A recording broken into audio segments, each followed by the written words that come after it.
Hello all welcome to Suman TV. నేను మీ Ashwini. So right now మనతో పాటు ఉన్నారు స్పార్కల్ నుంచి న్యూట్రిషనిస్ట్ వినీలా గారు.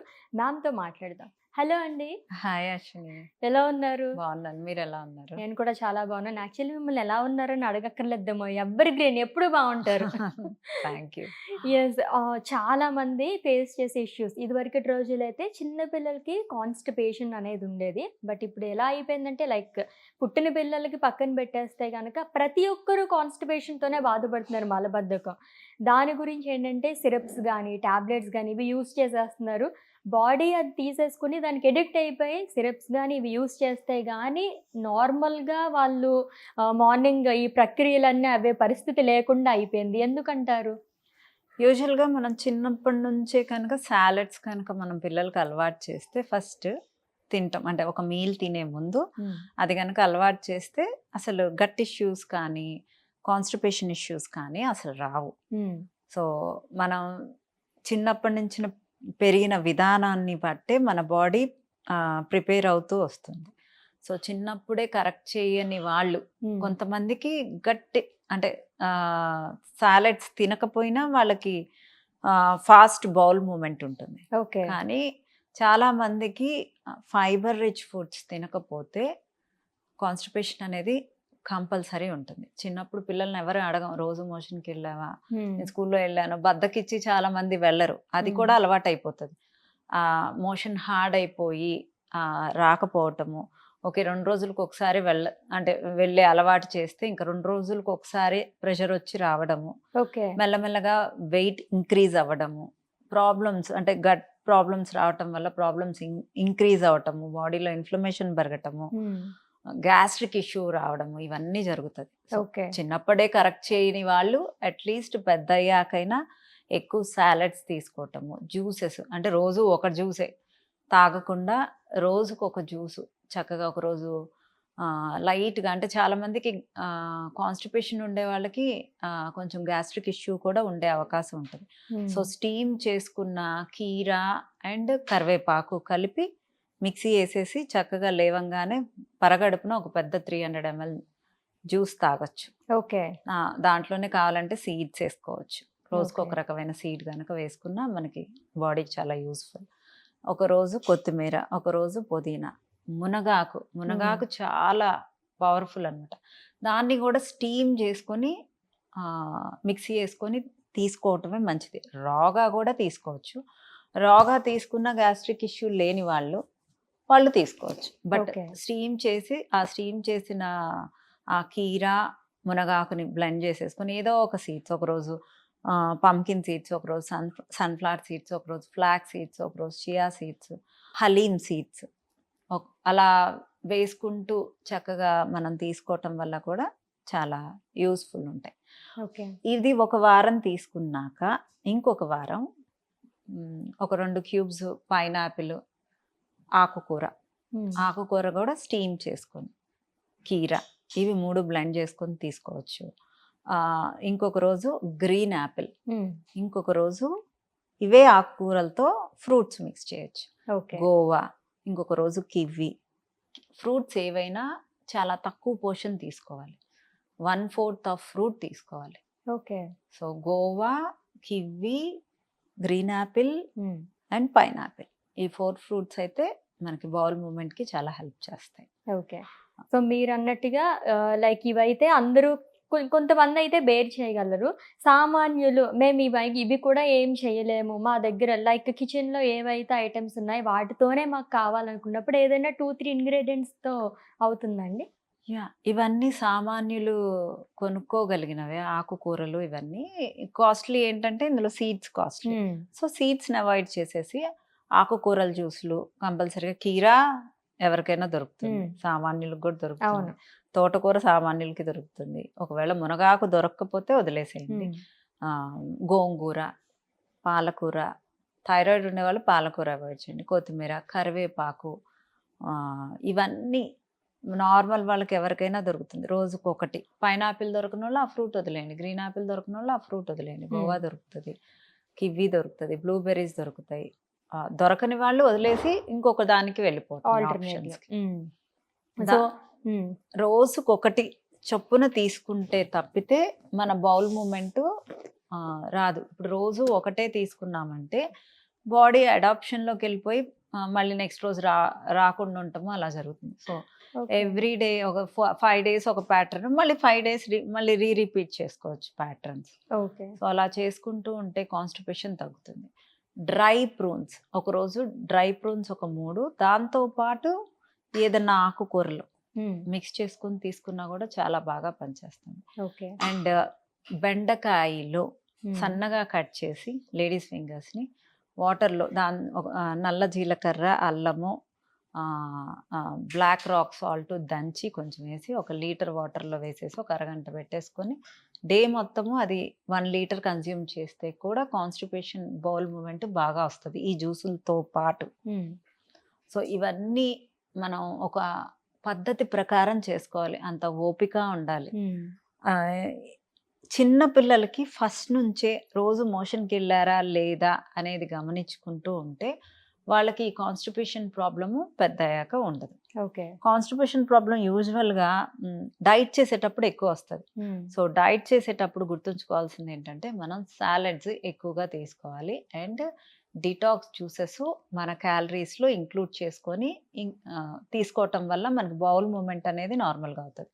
ఒకవేళ అలా కూడా బౌల్ మూమెంట్ అవ్వలేదు, మాకు సరిగ్గా నేను చాలా వరకు సాలడ్స్ అన్నీ తీసుకుంటున్నాను, డిటాక్స్ జ్యూసెస్ తీసుకుంటున్నాను నా క్యాలరీస్ కౌంట్లోనే, అయినా నాకు అవ్వట్లేదు అని అంటే కరక్కాయి, ఎండు విసిరి, ఎండు మామిడి ఈ 3 కలుపుకొని పౌడర్లు 1 టేబుల్ స్పూను వేడి నీళ్ళలో కలుపుకొనేసి రాత్రి పడుకునే ముందు తాగినా మీకు బౌల్ మూమెంట్ బాగా వస్తుంది. దాంట్లోనే వామ్ పౌడరు, సోమ్ పౌడర్ కూడా కలుపుకోవచ్చు. అండ్ వాటర్ ఇంటేక్ ఎక్కువగా తీసుకోకపోవడం వల్ల కూడా కాన్స్టిపేషన్ వస్తుందని చెప్పేసి అంటారు కదా. సో ఒక పర్సన్ మినిమల్గా తీసుకోవాల్సింది ఎంత అంటే లైక్ పిల్లల దగ్గర నుంచి పెద్దవాళ్ళ వరకు పర్టికులర్గా ఇన్ని లీటర్స్ అయితే పక్కాగా తీసుకోవాలని ఎంత ఏమన్నా ఉందా, ఇన్ని లీటర్స్ అని? కంపల్సరీగా 2 to 3 లీటర్స్ తీసుకోవాలి. ఇంకా క్లైమేట్ కండిషన్స్ ఉంటాయి. ఇప్పుడు మనం ఎండలో ఎక్కువగా ఉంటున్నాం అనుకో ఇంకొక లీటర్ యాడ్ చేసుకోవాలి. హైట్ ఎక్కువ ఉన్నాం, మోడరేట్ హైట్ ఉండే వాళ్ళు ఒక 5'7", 5'6" హైట్ ఉండే వాళ్ళు 3 లీటర్స్ వరకు తీసుకోవచ్చు. 5'3" వరకు ఉన్న వాళ్ళు 2 to 3 లీటర్స్. మనం ఎక్కువ ఏసీలో ఉంటే కూడా దాహం అవ్వదు. సో అప్పుడు 2 to 3 లీటర్స్ వరకు తీసుకోవచ్చు. మనం బయట ఎక్కువగా తిరుగుతున్నాము, ఎక్కువగా డీహైడ్రేట్ అవుతుంది, మన బాడీయే అడుగుతుంది అనమాట, మనకు దాహం వేస్తూ ఉంటుంది. అలాంటప్పుడు కన్జ్యూమ్ చేయొచ్చు వాటర్. సో చాలా మందికి దాహం కూడా వేయదు. సో అలాంటి వాళ్ళు ఎక్కువగా కంపల్సరీగా అలారం పెట్టుకొని తీసుకోవాలి. కాన్స్టిపేషన్ కి వన్ ఆఫ్ ద రీజన్ అన్నమాట డీహైడ్రేషన్ అనేది. ఓకే. సో ఇది ఇంకేమన్నా ఇంక్రీజ్ అయితే గనుక వేరే it leads to some other diseases or what? Definitely. అసలు మనకు ఆకలి అవ్వదు, ఊరికే యూరినేషన్కి వెళ్తూ ఉంటాం బౌల్ మూమెంట్ కనుక అవ్వకపోతే, అండ్ గ్యాస్ట్రిక్ ఇష్యూ వస్తుంది, అండ్ ఇన్ఫ్లమేషన్ పెరుగుతుంది, గట్ ఇష్యూస్ వస్తాయి, డైజెషన్ ఇష్యూస్ వస్తాయి, తిన్నది ప్రాపర్గా డైజెషన్ అవ్వదు, వామిటింగ్స్ అవుతాయి, తలనొప్పి వస్తుంది. సో ఇవన్నీ problems. Okay. So only constipation వల్ల చాలా ప్రాబ్లమ్స్ అనేవి వస్తుంటాయి. సో గట్ క్లీన్ గా ఉంటే ఎవ్రీథింగ్ అంతా కూడా బాగుంటుంది. గట్ క్లీనింగ్ గా ఉంటే ఇప్పుడు ఈ జ్యూసెస్ తాగటం వల్ల కూడా మీకు జుట్టు బాగా పెరుగుతుంది, ఫేస్ బాగుంటుంది, గ్లోగా వస్తుంది, మళ్ళీ రోజుకొక జ్యూసు, చక్కగా స్కిన్ గ్లో ప్లస్ హెల్దీ మొత్తం అన్ని ఐరన్ కూడా ఐరన్ కూడా ఎక్కువ వస్తుంది. ఇంకా సీడ్స్ కూడా వేసుకోగలిగితే చక్కగా ఒమేగా 3 అన్ని చక్కగా అన్ని సమపాలలో గుడ్ ఫ్యాట్స్ అన్ని వస్తాయి. So we need to plan accordingly. A meal అయినా మనం మంచిగా ప్లాన్ చేసుకుంటే అది మనకి మంచిది, మన గట్టుకి మంచిది. ఎగ్జాక్ట్లీ. అండ్ అలాగే చాలా మంది కాన్స్టిపేషన్ తో బాధపడే వాళ్ళు వెయిట్ గెయిన్ కూడా అవుతూ ఉంటారు కదా, దీనికి రీజన్ ఏంటంటారు? అదే యూజువల్గా గ్యాస్ట్రిక్ ఇష్యూ ఉండే వాళ్ళు కూడా వెయిట్ గెయిన్ అవుతూ ఉంటారు. గ్యాస్ట్రిక్ ఇష్యూ ఎందుకు వస్తుంది? ఐబిఎస్ ప్రాబ్లం ఉంటే, అంటే మోషన్ సరిగ్గా అవ్వకపోయినా డైజెషన్ ఇష్యూస్ వస్తాయి. డైజెషన్ ఇష్యూ వచ్చినప్పుడు మనం తిన్న ఫుడ్ ఏది సరిగ్గా డైజెస్ట్ అవ్వక, డైజెస్ట్ అవ్వకుండా గ్యాస్ట్రిక్ ఇష్యూ పెరిగిపోయి మనం ఏం తిన్నా అవి అబ్జార్బ్ సరిగ్గా అవ్వక ఫ్యాట్ కింద కన్వర్ట్ అవుతాయి. ఓకే. ఫ్యాట్స్ కింద కన్వర్ట్ అయితే ఆబ్వియస్గా లావ్ అవుతాం. అసలు అబ్జార్ప్షన్ రేట్స్ 0 ఆల్మోస్ట్ పడిపోతాయి. ఓకే. సో ఆ అబ్జార్ప్షన్ రేట్ కనుక పడిపోతే మనం తిన్న ఫుడ్ విటమిన్స్ కానీ మినరల్స్ కానీ ఏవి ఒంటికి పట్టవు. సో ఆబ్వియస్‌గా అవన్నీ క్యాలరీస్ కిందే కౌంట్ అయిపోతాయి తప్పితే అవును. మనకేం ప్రయోజనాలు ఉండవు. అవును. అండ్ ఏదైనా తీసుకున్నా సరే ఒక టైం అనేది కంపల్సరీ ఉండాలి. పడుకునే ముందు ఏ టైంలోపు మొత్తం మనం ఫినిష్ చేసుకోవాలి. మన మీల్ అనేది బిఫోర్ స్లీప్ అనేది ఎప్పుడు ఫినిష్ చేసుకుంటే మంచిది? 7:00 ఈస్ ద లాస్ట్ టైము. ఇంక హ్మ్. లేదు అంటే 8కి. తిన్న తర్వాత ఒక 3 అవర్స్ పడుకోవద్దు. 3 అవర్స్ తర్వాత పడుకోవచ్చు. 11 లోపల పడుకోవచ్చు. 7కి ఆపేస్తే ఇట్స్ వెరీ గుడ్. 6-7. 6కి ఆపేసే వాళ్ళకి ఇంకా అమృతం అనమాట. అవును. మన ఇన్సులిన్ స్పైక్స్ అనేది పడుకునే ముందు లో అయిపోవాలి. మనం హ్మ్. హెల్తీగా ఉండాలి అంటే. లావు, సన్నము పక్కన పెడితే హ్మ్. హెల్తీ ఈజ్ డిఫరెంట్ అండ్ హ్మ్. లావు, సన్నము ఈజ్ డిఫరెంట్. అవును. Being healthy is important than reducing your fat. అంటే అవును. ముందు లావుగా ఉన్నావు, నేను లావుగా తగ్గాలి అని క్రాష్ డైట్స్ అన్నీ చేస్తా ఉంటారు. Hmm. No. You need to eat healthy and cut down your fat. Then only you will become healthy. And metabolic రేట్‌ని బూస్ట్ చేసుకుంటూ, ఇమ్యూన్ సిస్టమ్‌ని బెటర్ చేసుకుంటూ, మీ హెల్త్‌ని, గట్ ప్రాబ్లమ్స్ రాకుండా, మీకు కావాల్సిన రైట్ విటమిన్స్, మినరల్స్ అన్నీ, ఈ వైటమిన్స్ అన్నీ కరెక్ట్‌గా వెళ్తున్నాయా లేదా? మీరు గుడ్ ఫ్యాట్స్ ఎక్కువ తీసుకుంటున్నారా? ఎంత క్యాలరీస్ తీసుకుంటున్నారు? మీరు ఎంత టైం అంటే ఎన్నింటికి పడుకుంటున్నారు? ఎంత టైం పడుకుంటున్నారు? అనేదన్నీ చక్కగా గనక చూసుకుంటే, మీ మీరు చేస్తున్న డైట్ మీ ఫేస్‌లో కనపడిపోతూ ఉంటుంది. హ్మ్. సో, ఇట్ రిఫ్లెక్ట్స్ అంటారు కదా! అలాగా ఇంటర్నల్‌గా కాదు, ఎక్స్‌టర్నల్‌గా కాదు ఏదన్నా మనం చూడగానే మనుషుల్ని తెలిసిపోతూ ఉంటుంది. వీళ్ళెలా ఉన్నారు? హెల్తీగా ఉన్నారా? లేదా? అని చెప్పేసి. కరెక్ట్ మీరన్నది. లావా, సన్నం పైన ఈ మధ్యన ఎక్కువ కాన్సంట్రేట్ చేసేస్తున్నారు అవును. అందరూని. బట్ అది కాదండి. హెల్తీ వేలో మనం మేనేజ్ చేసుకోవాలి డైట్ అనేది. అండ్ సన్నగా ఉన్నాము, ఎంత వెయిట్ ఉన్నాం ఇవన్నీ కూడా చాలా ఇంపార్టెంట్. ఇప్పుడు సన్నగా ఉన్నాము అని ఏదంటే అది తినలేం కదా! హ్మ్.